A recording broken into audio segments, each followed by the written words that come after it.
السلام عليكم ورحمة الله. اجتماع طارئ للحكومة الإسبانية للرد على أحداث سبتة ولمعاقبة المروك.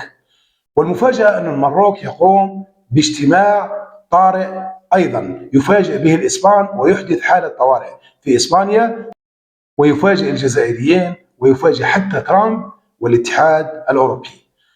أهلا وسهلا بكم إخواني إلى هذا الموعد الجديد. إذا لنستمع أولا ما الذي حدث في اجتماع إسبانيا وما هي القرارات، ثم سنسمع الرد الحاسم وكذلك الاجتماع الذي سيفاجئكم كلكم. استمعوا أولا ماذا حدث في اجتماع إسبانيا. البارح تم الاجتماع عالي المستوى ديال مجلس الامن القومي الاسباني. مجلس الامن القومي وقتاش كيتجمع ملي كتكون هناك حرب، اللي كيكون فيه رئيس الوزراء، وزير الخارجيه، وزير الدفاع، ورئيس المخابرات، وعدد من المسؤولين اللي عندهم علاقه بالدفاع والامن في ذلك البلد. واستقبلوا كذلك فيه رئيس الحكومه ديال سبته المحتله عبر التناظر المرئي، واتفقوا على انهم غادي يديروا واحد القياده امنيه موحده في سبته. مزيان، هذا القرار الاول، وهو قرار خطير جدا جدا جدا جدا في علاقتهم مع المغرب. القرار الثاني اخواننا الكرام، اسبانيا تخفض امداد الغاز للمملكه المغربيه في الخمسه الايام الاخيره.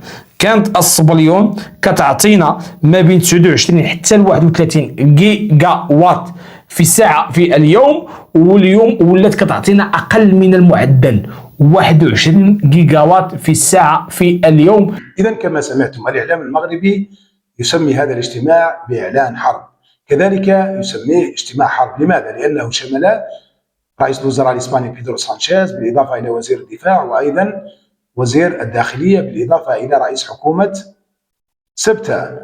وكذلك من مخرجات هذا الاجتماع تشكيل لجنة أمنية في سبتة، كذلك تقليص إمدادات الغاز وهي عقوبة اقتصادية ضد المروك. لكن المروك عقد اجتماع قوي جدا، والرد كان حاسم. استمعوا لرد ملك المروك. المغرب يرد عبر ماذا؟ عبر واحد الرمزيه ديال الفضاء. جلاله الملك يجلس في درس ديني، البخور وشويه ديال المسمعين هذوك اللي اجتمع الامن القومي. حنا عندنا الامن الروحي يمثل وزير الاوقاف في البلاد. واقف على المنبر هز الورقه، اشنو في الورقه؟ ذكر لسبته. واليوم اعتقد بان المغرب دخل الى المرحله والسرعه القصوى من أجل المطالبة بهاتين المدينتين، إضافة إلى الثغور الأخرى الموجودة في البحر الأبيض المتوسط وكذلك في المحيط الأطلنطي. باقي عندنا أراضي ديالنا مستعمرها الصبليون. اليوم نحن نقف إلى جانب جلالة الملك في هذا الملف. إذا كما سمعتم إسبانيا تجتمع فيها كل القيادات العسكرية والأمنية والسياسية لمعاقبة المروك بسبب أحداث سبتة، والمروك يرد عليها بالبخور والجاوي. يبدو أن إسبانيا هي أحسن من يعرف المروك، لأنها لما تضع حبل في مناطق يعني يفصلها، لأنها لما تضع حبل في حدودها مع المروك، رغم أن هذه المناطق هي مناطق محتلة، المفروض أن تضع الأسلاك الشائكة وكذلك الجدران العالية والشاهقة وكذلك الجدران الإسمنتية. لكن بما أنها تعرف طبيعة المروك وبأنهم لا يسعون للتحرر ولا يقاومون الاحتلال، لهذا لم تضع إلا حبل أزرق في إهانة كبيرة. حتى الدول التي ليست محتلة لبعضها البعض، الحدود العادية تضع فيها مراكز مراقبة، كذلك ربما أسلاك شائكة، بينما في المروك يضعونها فقط، بينما إسبانيا تضع فقط حبل أزرق.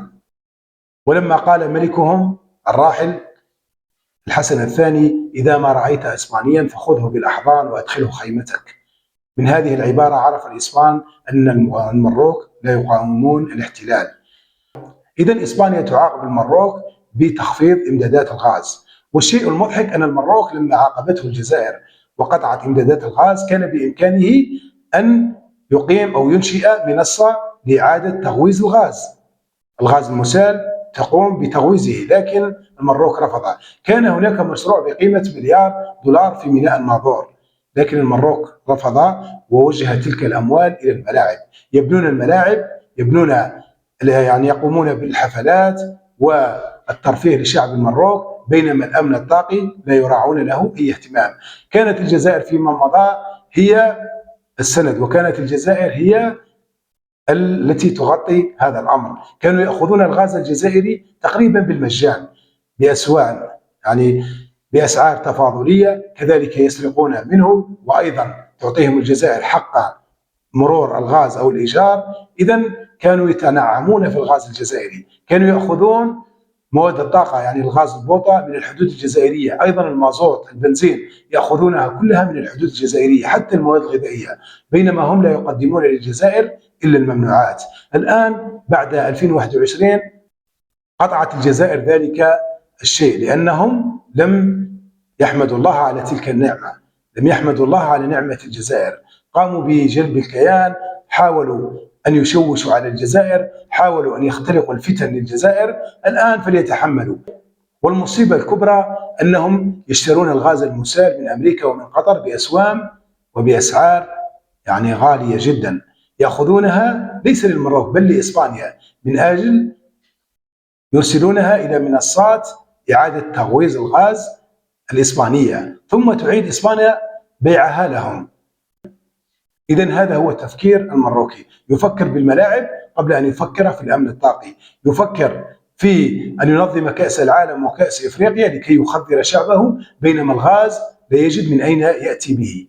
الآن هو مضطر لأن يستمع إلى إسبانيا وما تطلبه منه، لأنها هي الآمر الناهي، لأنها هي من تعطيهم الغاز، كذلك 20% من الكهرباء.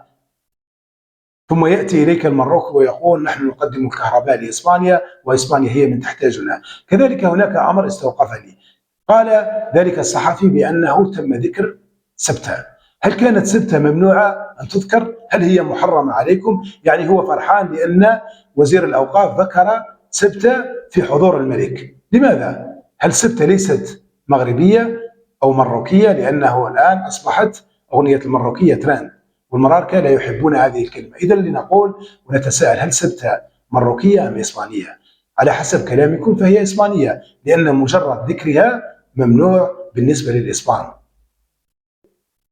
إذن هذه هي حال المروك، بلد الجيران التي لا تنظر إلا إلى الجزائر، لا ينظرون إلا إلى الجزائر، ويقارنون أنفسهم بالجزائر في الرياضة وفي الملاعب فقط، أما الأشياء الأخرى فحدث ولا حرج. في الأخير نتمنى منكم فضلا وليس أمرا دعما عن طريق الاشتراك والضغط على زر الإعجاب، والسلام عليكم ورحمة الله تعالى وبركاته.